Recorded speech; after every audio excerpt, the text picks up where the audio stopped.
बिस्मिल्लाहिर्रहमानिर्रहीम। हाँ जी दोस्तों, की हाल है? ठीक हो? अच्छा दोस्तों, बहुत ਸਾਰੇ ਲੋਕਾਂ ਦੇ ਭਾਈਆਂ ਦੇ ਔਰ ਔਰਤਾਂ ਦੇ ਮੈਸੇਜ ਆ ਰਹੇ ਸੀ ਕਿ ਜੀ ਡਾਕਟਰ ਸਾਹਿਬ ਬੈੱਡ ਵੇਟਿੰਗ ਦਾ ਕੋਈ ਇਲਾਜ ਦੱਸੋ, ਜਾਂ ਤੇ ਉਹਦੀ ਕੋਈ ਵੀਡੀਓ ਬਣਾਓ ਜਾਂ ਫਿਰ ਸਾਨੂੰ ਉਹਦੀ ਮੈਡੀਸਨ ਦੱਸੋ।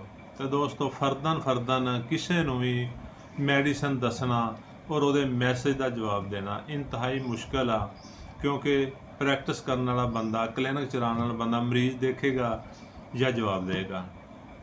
ਤੇ ਦੋਸਤੋ, ਅਸੀਂ ਸੋਚਿਆ ਵੀ ਅੱਜ ਇੱਕ ਐਸੀ ਵੀਡੀਓ ਬਣਾਈਏ, ਪਿਸ਼ਾਬ ਕਰਨ ਵਾਲੇ ਬੱਚਿਆਂ ਵਾਸਤੇ ਇੱਕ ਐਸੀ ਰੈਮਡੀ ਦਸੀਏ ਕਿ ਜਿਹੜੀ ਫੌਰਨ ਬੱਚੇ ਠੀਕ ਹੋ ਜਾਣ ਔਰ ਲੋਕ ਉਹਦੇ ਤੋਂ ਫਾਇਦਾ ਉਠਾ ਸਕਣ। ਤੇ ਦੋਸਤੋ, ਅੱਜ ਦੀ ਜਿਹੜੀ ਸਾਡੀ ਰੈਮਡੀ ਆ ਉਹ ਇੱਕ ਐਸੀ ਰੈਮਡੀ ਆ ਕਿ ਤੁਸੀਂ ਸਵੇਰ ਨੂੰ ਬੱਚੇ ਨੂੰ ਇੱਕ ਖੁਰਾਕ ਦਿੱਤੀ ਆ, ਉਸ ਰਾਤ ਬੱਚਾ ਬਿਸਤਰ ਤੇ ਪਿਸ਼ਾਬ ਨਹੀਂ ਕਰੂਗਾ ਔਰ ਇਨਸ਼ਾਅੱਲਾ 100% ਐਸਾ ਹੀ ਹੋਏਗਾ। ਤੇ ਤੁਸੀਂ ਇਹ ਸਾਡੀ ਰੈਮਡੀ ਖਰੀਦ ਸਕਦੇ ਹੋ ਕਿਸੇ ਹੋਮੀਓ ਸਟੋਰ ਤੋਂ। ਇਹ ਦਵਾਈ ਤੁਹਾਨੂੰ ਮਿਲੇਗੀ। ਇਹ 2 ਡਰਾਪਸ ਨੇ ਸਰ, ਤੇ ਇਹਦਾ ਤਰੀਕਾਕਾਰ ਵੀ ਅਸੀਂ ਤੁਹਾਨੂੰ ਦੱਸਣਾ ਹੈ। ਤਰੀਕਾਕਾਰ ਇਹ ਆ, ਇਹ ਪਹਿਲੀ ਦਵਾਈ ਹੈ ਬੈਲਾਡੋਨਾ। ਇਹ ਦੇਖੋ ਬੈਲਾਡੋਨਾ, ਇਹ ਵੈਸੇ 1 mg ਤਾਕਤ ਆ, ਤੁਸੀਂ 200 ਤਾਕਤ ਲੈਣੀ ਆ। ਬੈਲਾਡੋਨਾ 200 ਤਾਕਤ ਦੇ ਵਿੱਚ। ਅਗਰ ਤੇ ਬੱਚੇ ਤੁਹਾਡੇ ਛੋਟੇ ਆ, 4 ਸਾਲ ਦੇ 5 ਸਾਲ ਦੇ, ਉਹਨਾਂ ਨੂੰ 2 ਕਤਰੇ ਦਵਾਈ ਪਿਲਾਣੀ ਆ।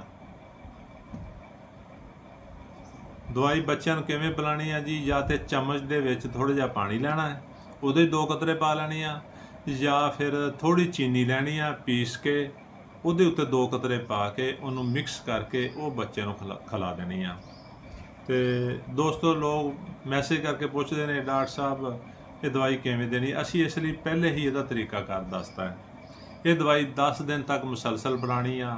ਅਗਰ ਬੱਚੇ ਬੜੇ ਨੇ, 7-8 ਸਾਲ ਦਾ ਬੱਚਾ ਹੈ, 10 ਸਾਲ ਦਾ ਬੱਚਾ ਹੈ, ਉਹਨੂੰ ਤੁਸੀਂ 5 ਕਤਰੇ 2 ਘੁੱਟ ਪਾਣੀ 'ਚ ਪਾ ਕੇ ਪਿਲਾ ਸਕਦੇ ਹੋ। 15 ਸਾਲ ਦੇ ਬੱਚੇ ਤੱਕ ਨੂੰ ਵੀ ਇਹ ਦਵਾਈ ਫੌਰਨ ਅਸਰ ਕਰੇਗੀ ਔਰ ਇਨਸ਼ਾਅੱਲਾ ਉਹ ਬੱਚਾ ਤੁਹਾਡਾ ਠੀਕ ਹੋ ਜਾਏਗਾ। ਪਹਿਲੇ ਦਿਨ ਅਸਰ ਕਰ ਜਾਏਗੀ।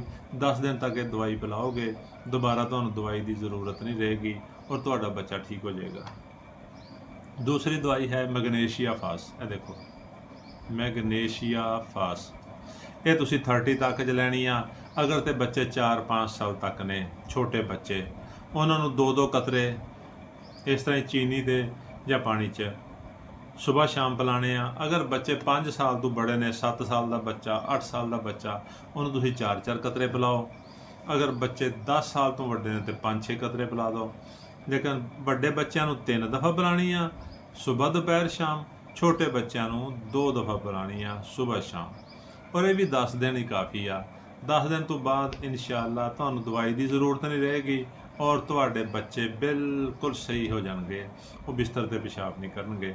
ਤੇ ਦੋਸਤੋ, ਸਾਡੀ ਵੀਡੀਓ ਨੂੰ ਲਾਈਕ ਤੇ ਸ਼ੇਅਰ ਕਰੋ ਤਾਂ ਕਿ ਆਉਣ ਵਾਲੀ ਵੀਡੀਓ ਤੁਹਾਨੂੰ ਜਲਦ ਮਿਲ ਸਕੇ, ਔਰ ਸਾਡੇ ਅਕਾਊਂਟ ਨੂੰ ਫਾਲੋ ਕਰ ਲਓ ਤਾਂ ਕਿ ਤੁਹਾਡਾ ਔਰ ਸਾਡਾ ਰਾਬਤਾ ਰਹੇ। ਸ਼ੁਕਰੀਆ। ਅੱਲਾ ਹਾਫਿਜ਼।